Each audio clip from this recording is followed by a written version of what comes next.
Hey everyone, today we dive into one of the most extraordinary cases of mass hysteria in modern history. The story of how an entire city of 19 million people became consumed by terror over a creature that may never have existed at all. This is the incredible story of the Monkey Man of Delhi, a tale so bizarre and captivating that it reads like something straight out of a psychological thriller, except every word of it actually happened. What's going on, everyone? Today we uncover the disturbing truth behind one of India's most mysterious urban legends, a story that reveals just how fragile the line between reality and nightmare can become when fear takes hold of an entire population. So, before we dive in, take a moment to like the video and subscribe, but only if you enjoy what I do here. And let me know in the comments where you're tuning in from and what time it is for you. It's always fascinating to see who's joining us from around the world. Now get comfortable, grab something to drink, and let's experience this incredible story together. Picture this, it's May 10th, 2001, and the suffocating heat of an Indian summer has settled over New Delhi like a heavy blanket that refuses to lift. The temperature is climbing relentlessly toward 115 degrees Fahrenheit, and the city's aging electrical grid is buckling under the enormous strain of 19 million people desperately trying to stay cool. Rolling blackouts sweep through the poorest neighborhoods with merciless regularity, plunging entire districts into complete darkness, night after night. In these sweltering, overcrowded slums where families are packed into tiny rooms like sardines in a can, people have no choice but to climb onto their rooftops, desperately seeking any relief from the heat that turns their cramped homes into suffocating ovens. The air is thick with more than just humidity and heat. There's tension here, the kind of social pressure that builds up in communities where poverty, desperation, and hope wage a daily battle for survival. These are neighborhoods where ancient traditions clash with modern realities, where smartphones exist alongside centuries-old superstitions, where the boundary between the rational and the mystical has always been more fluid than in the wealthy parts of the city.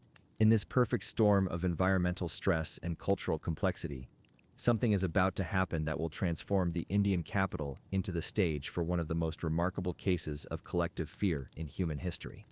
The story begins not with a roar or a dramatic entrance, but with a single panicked phone call to the Delhi police control room at approximately 2:30 in the morning. The voice on the other end is breathless, terrified, speaking in rapid Hindi mixed with broken English.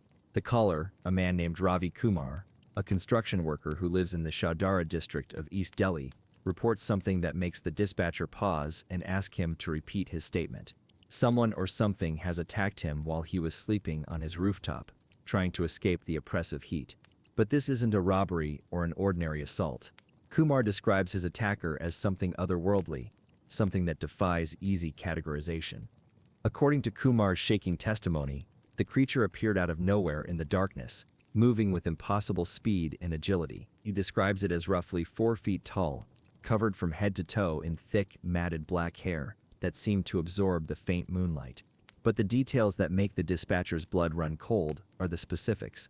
The creature's eyes glowed bright red like twin lasers in the darkness, and its hands ended not in normal fingernails, but in what appeared to be metal claws that gleamed silver in the night. Most disturbing of all, Kumar claims the thing wore some kind of metal helmet and had 3 strange buttons or lights arranged across its chest that pulsed with an eerie glow. The dispatcher, a 20-year veteran of Delhi's emergency services who thought he'd heard everything, finds himself struggling to categorize this report. Is it a case of mistaken identity, a robbery gone wrong, mental illness, or perhaps just the heat-induced hallucination of an exhausted man pushed beyond his limits? He files the report as an assault by an unknown assailant and moves on to the next call, having no idea that he's just documented the birth of a legend that will grip his city in terror for the next 2 weeks. But Kumar's call isn't an isolated incident. Within 6 hours, 3 more similar reports flood the police control room. Each comes from a different neighborhood in East Delhi. Each describes an attack by something that sounds increasingly less human with every telling. The second caller, a woman named Sunita Devi, claims the creature scratched her face while she slept, and then leaped from her 3-story building to the ground below, landing like a cat and disappearing into the maze of narrow alleys. The third caller, an elderly man named Jagdish Singh, swears the thing he encountered had roller skates, or some kind of wheeled feet that allowed it to move across rooftops with supernatural speed. By the fourth call, the creature has acquired even more fantastic attributes. This caller, A young man named Pradeep Sharma describes being awakened by the sound of mechanical whirring, like a small motor or electronic device. When he opened his eyes, he found himself face to face with what he can only describe as a hybrid of man, monkey, and machine. The creature's eyes, he claims, weren't just red, but projected actual beams of light, like flashlights. Its metal claws made sparking sounds when they scraped against the concrete of his rooftop, and the 3 buttons on its chest blinked in sequence like some kind of alien communication device. Each account is different, yet they share enough common elements to suggest that either the same creature is attacking multiple people, or something far more psychologically complex is happening. The police, trained to look for patterns in criminal behavior, notice immediately that all the incidents are occurring in the same general area of the city, all involve people sleeping on rooftops, and all happen during the late-night hours when the power is out and the neighborhoods are plunged into darkness. Detective Inspector Rajesh Khurana, a methodical man with 15 years of experience investigating everything from petty theft to murder, is assigned to coordinate the investigation into what the preliminary reports are calling the unknown assailant cases. Khurana approaches the situation with the skepticism of a career police officer, but he's also smart enough to recognize that something unusual is happening in his city. 4 separate people don't typically report being attacked by the same bizarre creature in the span of a single night, unless there's either a real threat or a very compelling reason for them to fabricate similar stories. As the sun rises on May 11th, Khurana begins his investigation by interviewing the victims. What he discovers during these conversations plants the first seeds of doubt about the nature of what they're dealing with. While all 4 people insist they were attacked by the same type of creature, their descriptions vary wildly when he presses them for specific details.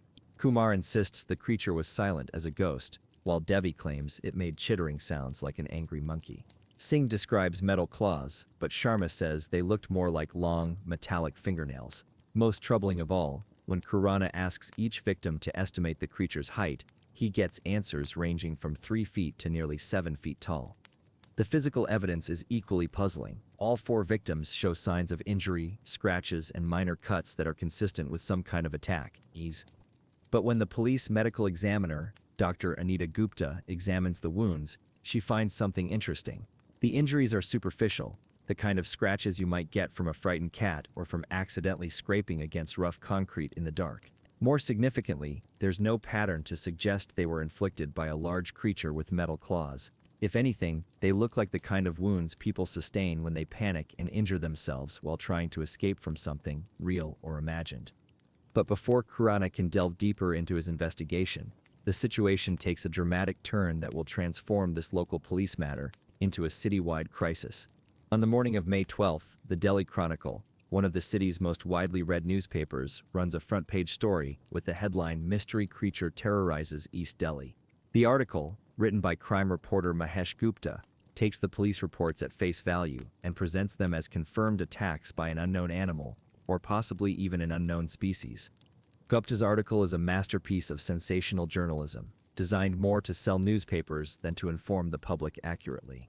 He describes the creature as a terrifying hybrid of man and beast, and speculates that it might be an escaped laboratory experiment or even a visitor from another world. He includes detailed descriptions of the creature's supposed supernatural abilities, its glowing eyes, its metal claws, and its incredible jumping power. Most damagingly, he quotes an unnamed police source as saying that the creature appears to possess intelligence and cunning far beyond that of an ordinary animal. The impact of this article is immediate and catastrophic. Within hours of the newspaper hitting the stands, the Delhi Police Control Room is flooded with calls from people reporting sightings of the creature. But these aren't just reports of attacks, they're sightings of the creature moving through the city, leaping from building to building, lurking in shadows, watching people from rooftops. The description of the creature begins to standardize around the details mentioned in the newspaper article, as if Gupta's reporting has provided a template that shapes how people interpret what they think they're seeing. Television news picks up the story by the evening of May 12th, and suddenly the mysterious creature has a name that will stick with it for the rest of its brief but terrifying existence: the Monkey Man. The name comes from the creature's reported simian features and its incredible jumping ability, which witnesses compare to the behavior of the monkeys that are common throughout Delhi and the surrounding region. Local news anchors, competing for viewers in a crowded media market, sensationalize the story even further, adding dramatic music, ominous graphics, and expert commentary from anyone willing to speculate about the creature's origins and intentions. Dr. Ravi Shankar, a zoologist at Delhi University who has never seen the creature or examined any evidence related to it, appears on 3 different news programs to offer his expert opinion. He suggests that the monkey man might be a previously unknown species of primate, possibly one that has adapted to urban life in ways that science doesn't yet understand. His speculation, presented with the authority of academic credentials, gives the story a veneer of scientific legitimacy that it desperately lacks but desperately needs to maintain its credibility with increasingly skeptical viewers. Meanwhile, Professor Kamala Devi, an anthropologist specializing in Indian folklore, offers a different but equally compelling explanation on a competing news program.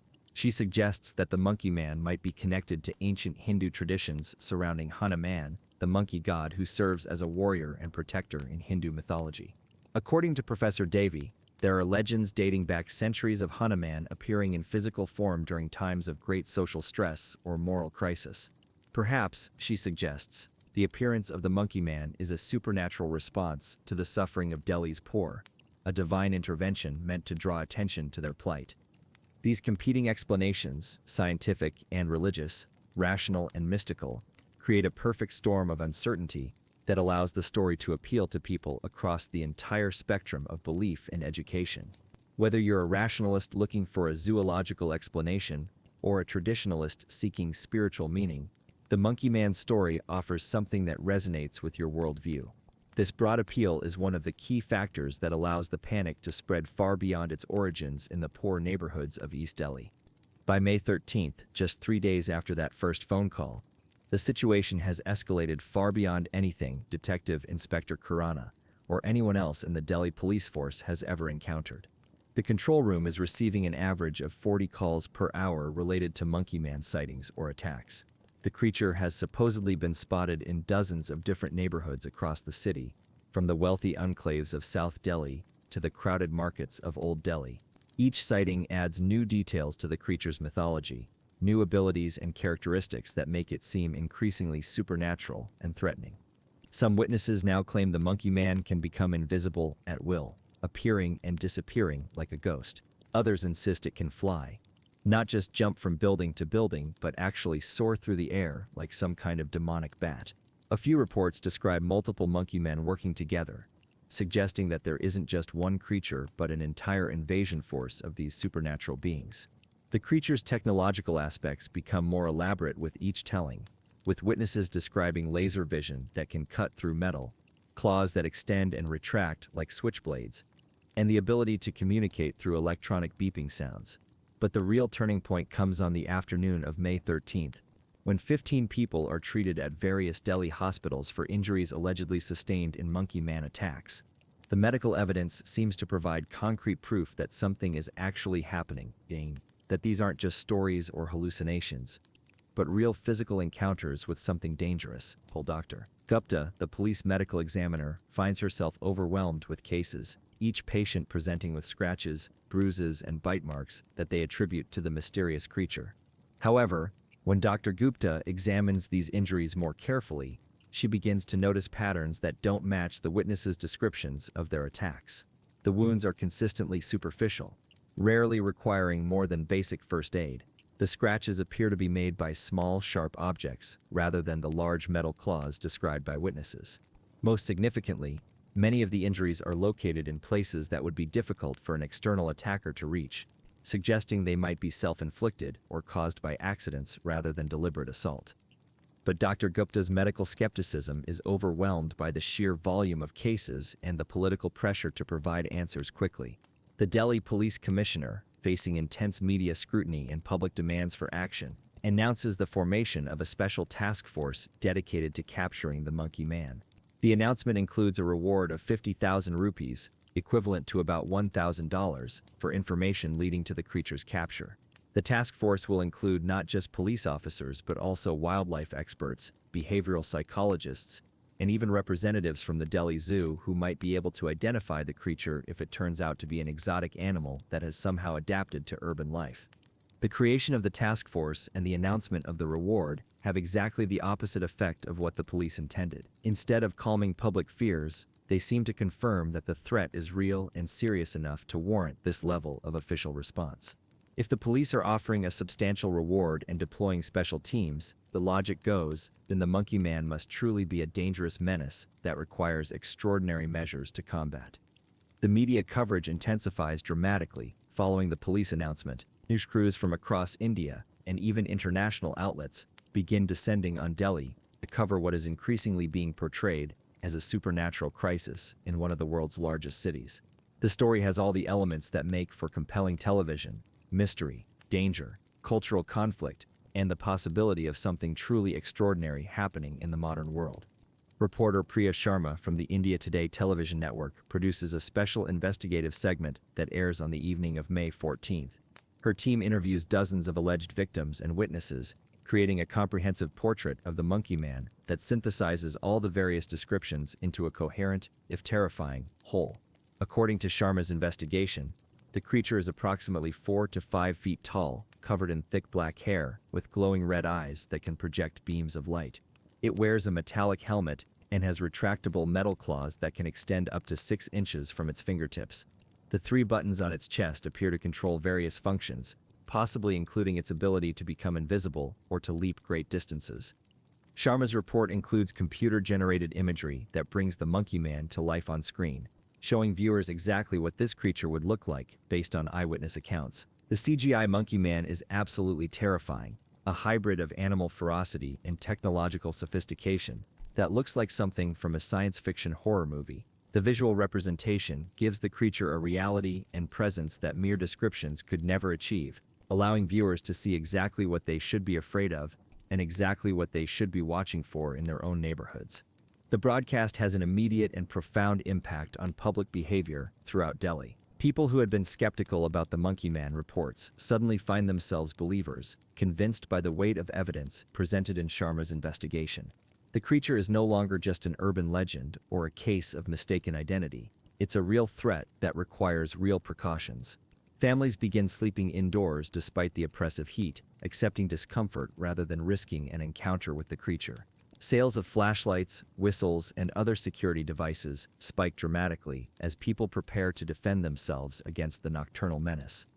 But the most significant change is in the neighborhoods where the monkey man has supposedly been most active. In East Delhi, entire communities organize themselves into vigilante groups, establishing rotating watch schedules and patrol routes designed to protect their families and neighbors. Men arm themselves with cricket bats, kitchen knives, and homemade clubs, ready to defend their homes against the creature. Children are forbidden from playing outside after dark, and anyone who needs to move through the streets at night travels in groups, never alone.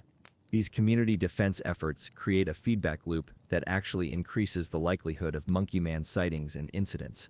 When people are actively looking for a threat, when they're primed to see danger in every shadow and interpret every unusual sound as evidence of the creature's presence, they inevitably find what they're looking for. A stray cat moving across a rooftop becomes the monkey man leaping between buildings. The sound of wind rattling loose metal becomes the creature's claws scraping against concrete. A neighbor stumbling in the dark becomes a supernatural predator stalking its next victim. On the night of May 15th, this heightened state of vigilance and fear produces the first tragedy directly attributable to the monkey man panic. Sunita Kumari, a 32-year-old pregnant woman, is awakened by the sound of her neighbors shouting that they've spotted the creature near their building. Without stopping to think or verify what's happening, she leaps from her bed and rushes toward the stairs of her apartment building, desperate to reach safety. In her panic and the darkness caused by another power outage, she misses a step and falls down the concrete stairwell. The fall critically injures both Sunita and her unborn child. She's rushed to the nearest hospital, but despite the efforts of the medical team, both she and the baby die from their injuries. The tragedy sends shockwaves through the community and provides the monkey man story with its first confirmed fatality. The creature hasn't killed anyone directly, but the fear it represents has claimed 2 innocent lives, transforming what had been a mysterious curiosity into something far more serious and dangerous. The death of Sunita Kumari becomes a rallying point for both sides of the emerging debate about the monkey man's reality. Believers point to her death as proof of how dangerous the creature is, arguing that something capable of inspiring such terror must be a genuine threat that requires immediate action. Skeptics, however, use her death to illustrate the real danger posed not by a mythical creature, but by the panic and irrationality that the Monkey Man stories are spreading throughout the city. Among the skeptics is Sanal Edamaruku, president of the Indian Rationalist Association and one of India's most prominent advocates for scientific thinking and critical analysis. Edamaruku has been following the Monkey Man story from its beginning, and what he sees disturbs him deeply. As a longtime investigator of paranormal claims and supernatural beliefs, he recognizes all the classic patterns of mass hysteria and social contagion in the reports coming out of Delhi. On May 16th, Edamaruku holds a press conference to present his alternative explanation for the Monkey Man phenomenon. According to his analysis, there is no creature stalking the streets of Delhi. Instead, what the city is experiencing is a textbook case of mass sociogenic illness, a psychological condition in which symptoms of illness or distress spread through a population through suggestion and social influence rather than through any actual physical cause. The attacks and sightings are real experiences for the people who report them, but they're caused by psychological factors rather than an actual external threat. Edamaruku points to several key pieces of evidence that support his hypothesis. First, the descriptions of the creature are wildly inconsistent, changing and evolving with each telling in ways that suggest the story is being shaped by imagination and cultural influence rather than direct observation. Second, the injuries attributed to Monkey Man attacks are minor and superficial, consistent with accidents or self-inflicted wounds rather than attacks by a large, aggressive creature with metal claws. Third, the phenomenon is concentrated almost exclusively in poor communities that are under significant stress from heat, poverty, and infrastructure failures, exactly the conditions that typically trigger mass hysteria events. Most importantly, Edamaruku notes that despite hundreds of reported sightings and dozens of alleged attacks, and there is no physical evidence that the Monkey Man exists. No photographs, no video footage, no hair or tissue samples, no paw prints or claw marks that can be scientifically analyzed. In an age when nearly everyone carries a camera phone and security systems are common even in poor neighborhoods, the complete absence of any visual evidence is highly suspicious. But Edamaruku's rational analysis is largely ignored by both the media and the public, drowned out by the much more compelling narrative of a supernatural threat stalking India's capital. His press conference receives minimal coverage, and what little attention it does get is often dismissive, portraying him as an out-of-touch academic who doesn't understand the reality of what ordinary people are experiencing. The story of a skeptical scientist trying to debunk a popular legend simply can't compete with the drama and excitement of monster sightings and supernatural encounters. Meanwhile, the Monkey Man legend continues to evolve and spread. On May 17th, reports begin coming in from areas far beyond East Delhi, suggesting that either the creature is expanding its territory or the psychological contagion is spreading to new communities. Middle-class neighborhoods in South Delhi report sightings of the creature, though these accounts tend to be less dramatic and more tentative than those coming from poorer areas. The witnesses in these wealthier communities describe seeing something unusual but aren't as certain about what they saw, perhaps because they're less culturally predisposed to believe in supernatural explanations for unusual events. The geographic expansion of the sightings creates new challenges for the police task force, which finds itself stretched thin trying to investigate reports across the entire city. Detective Inspector Khurana, who started this investigation expecting to track down a single criminal or unusual animal, now finds himself coordinating a citywide search for something that seems to be everywhere and nowhere at the same time. The creature appears to possess impossible abilities, the power to be in multiple places simultaneously, to appear and disappear at will, and to evade capture despite the intensive efforts of dozens of police officers and hundreds of civilian volunteers. But here's where the story takes its most disturbing turn. On the evening of May 18th, a van driver named Mohammed Salim is making his regular delivery run through the narrow streets of East Delhi when he's suddenly surrounded by an angry mob of local residents. Someone in the crowd shouts that Salim matches the description of the Monkey Man, and within seconds rational thought gives way to mob mentality. The crowd drags Salim from his vehicle and begins beating him with sticks, stones, and anything else they can find, convinced that they've finally captured the creature that has been terrorizing their community. Salim tries desperately to explain that he's just a working man trying to make a living, but his words are lost in the fury of the mob. And the beating continues for several minutes until other residents, horrified by what they're witnessing, intervene and call for an ambulance. Salim is rushed to the hospital with multiple fractures, internal injuries, and severe trauma. He survives the attack, but his injuries will affect him for the rest of his life. The permanent physical reminder of a night when fear overcame reason and an innocent man paid the price for a community's collective terror. The beating of Muhammad Salim represents a crucial turning point in the Monkey Man story. The moment when the search for a mythical creature transforms into real violence against real people. The incident forces even the most committed believers to confront the fact that their fear is creating tangible harm, that the hunt for the Monkey Man is becoming more dangerous than the creature itself could ever be. Police Commissioner K.K. Paul, facing mounting pressure from both the media and political leaders, makes a statement attempting to calm the situation. He acknowledges that while the police are taking the Monkey Man reports seriously and investigating them thoroughly, there is still no conclusive evidence that such a creature exists. He urges citizens to remain calm, to report suspicious activities to authorities rather than taking matters into their own hands, and to remember that mob violence is never justified regardless of the circumstances. But Paul's measured words are drowned out by another tragedy that occurs just hours after Salim's beating. Ramesh Chandra, a 45-year-old factory worker, is sleeping on his rooftop when he hears what sounds like movement nearby. Whether it's a real sound or just his imagination, heightened by weeks of Monkey Man stories, Chandra becomes convinced that the creature has found him. In his panic to escape, he attempts to jump from his rooftop to the adjacent building, a leap that might be possible for the supernatural Monkey Man, but is far beyond the capabilities of an ordinary human being. Chandra falls 3 stories to the concrete courtyard below, suffering massive head trauma that kills him instantly. Like Sunita Kumari before him, he becomes a victim, not of claws or fangs, but of the terror that the Monkey Man represents. His death brings the panic's death toll to 3 people, all of whom died trying to escape from a threat that may exist only in the realm of collective imagination. The deaths force a reckoning within Delhi's media community about their role in amplifying and spreading the Monkey Man story. Some journalists begin to question whether their coverage has been responsible, whether their focus on sensational details and dramatic speculation has contributed to the climate of fear that is now claiming innocent lives. But others argue that they're simply reporting the facts as they receive them, that their job is to inform the public about what's happening in their city, not to act as censors or gatekeepers of information. This internal debate within the media creates a slight shift in coverage that proves to be crucial in the eventual resolution of the panic. Some news outlets begin to give more attention to skeptical voices like Sanal Edamaruku, presenting alternative explanations for the sightings and examining the psychological factors that might be contributing to the mass hysteria.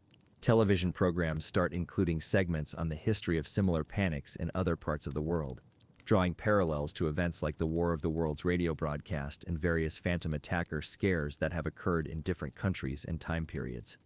Dr. Rashid Khan, a psychiatrist at the All India Institute of Medical Sciences, becomes one of the most prominent voices calling for a rational approach to the Monkey Man phenomenon. In a series of television interviews and newspaper articles, Dr. Khan explains how mass hysteria works, how fear and suggestion can spread through a population like a contagious disease, and how ordinary people can genuinely believe they've experienced extraordinary events even when no such events have actually occurred. According to Dr. Khan's analysis, the Monkey Man panic displays all the classic characteristics of mass sociogenic illness. It started with a small number of initial cases in a population under stress, spread rapidly through media coverage and social networks, and began to fade when attention shifted elsewhere.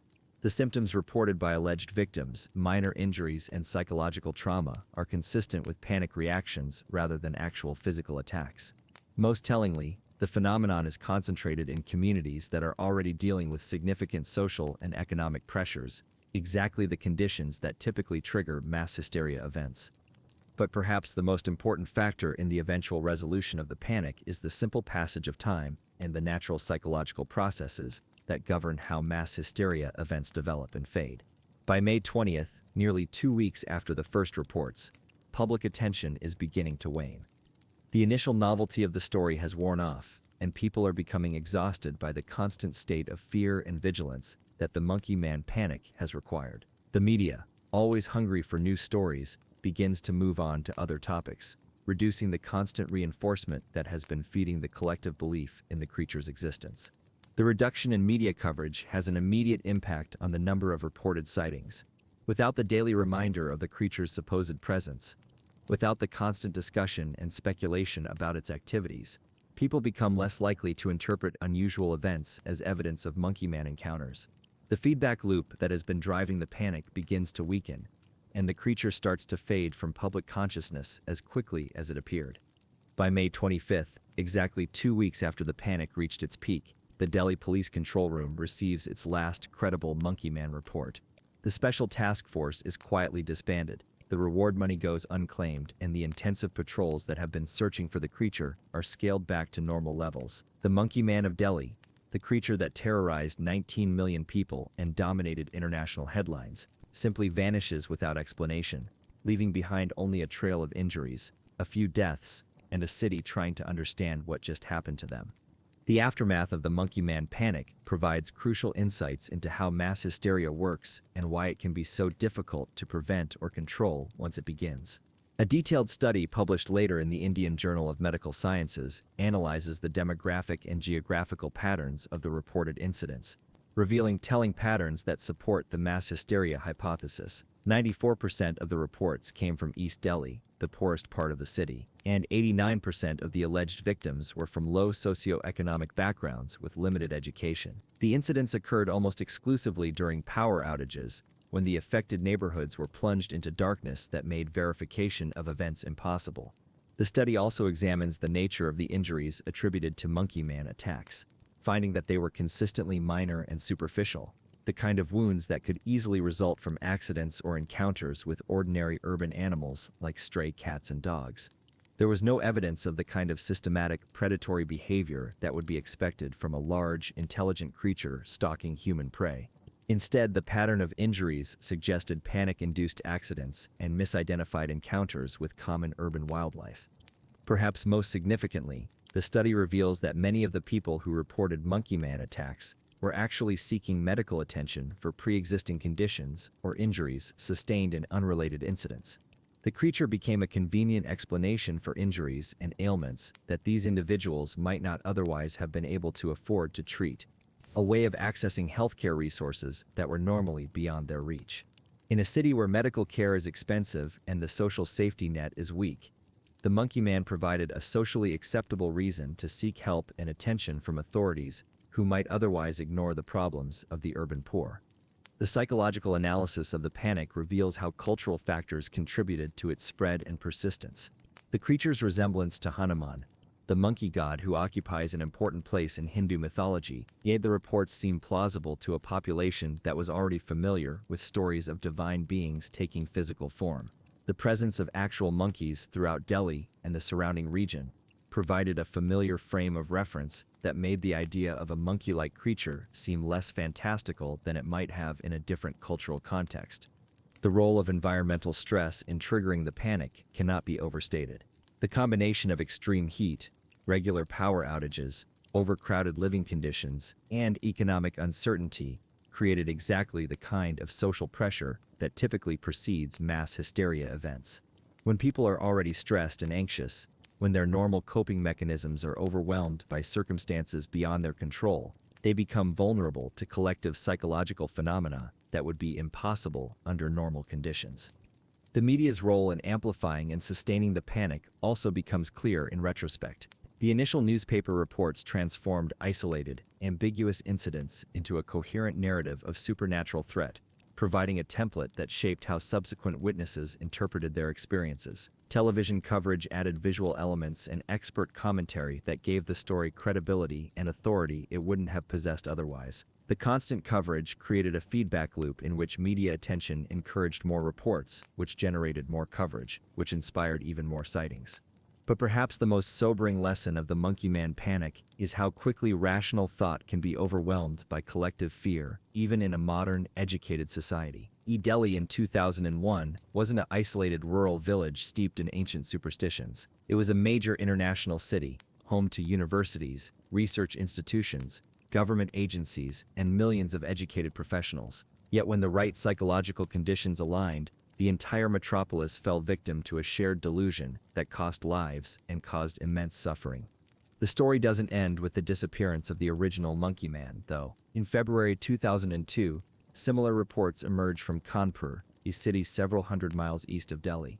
The descriptions are remarkably similar to those from the Delhi Panic, suggesting that the psychological conditions that created the original incident remained present in Indian society.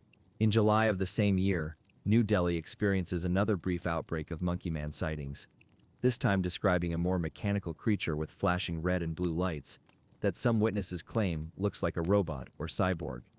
These subsequent incidents, while smaller in scale than the original panic, demonstrate how easily the same psychological conditions can recreate similar phenomena.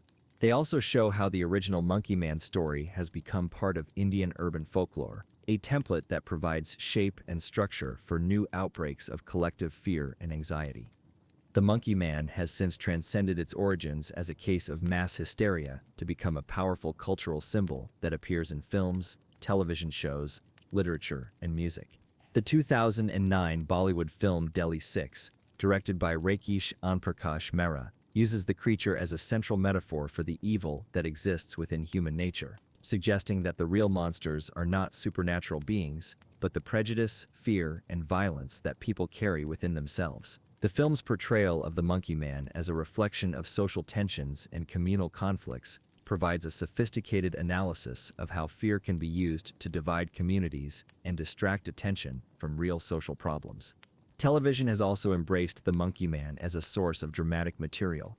The Hindi series Mrs. Kaushik Kupanj Bahuain featured a storyline centered around the mystery of the Kala Bandar or Black Monkey, exploring how urban legends can shape community relationships and individual behavior. These fictional adaptations help to cement the Monkey Man's place in popular culture, while also providing commentary on the social and psychological factors that made the original panic possible. Even international artists have found inspiration in the Delhi Monkey Man story.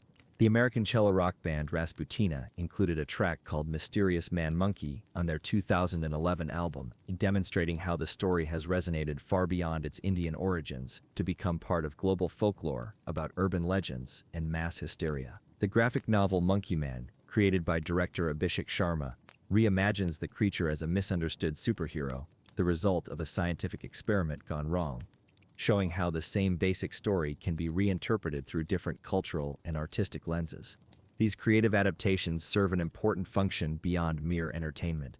They help society process and understand the psychological and social forces that made the Monkey Man panic possible, turning a traumatic collective experience into a source of insight and cultural meaning. By transforming the creature from a source of terror into a subject of artistic exploration, these works help to diffuse some of the fear and irrationality that the original story represented. The academic study of the Monkey Man panic has also provided valuable insights into how mass hysteria works and how similar incidents might be prevented or managed in the future.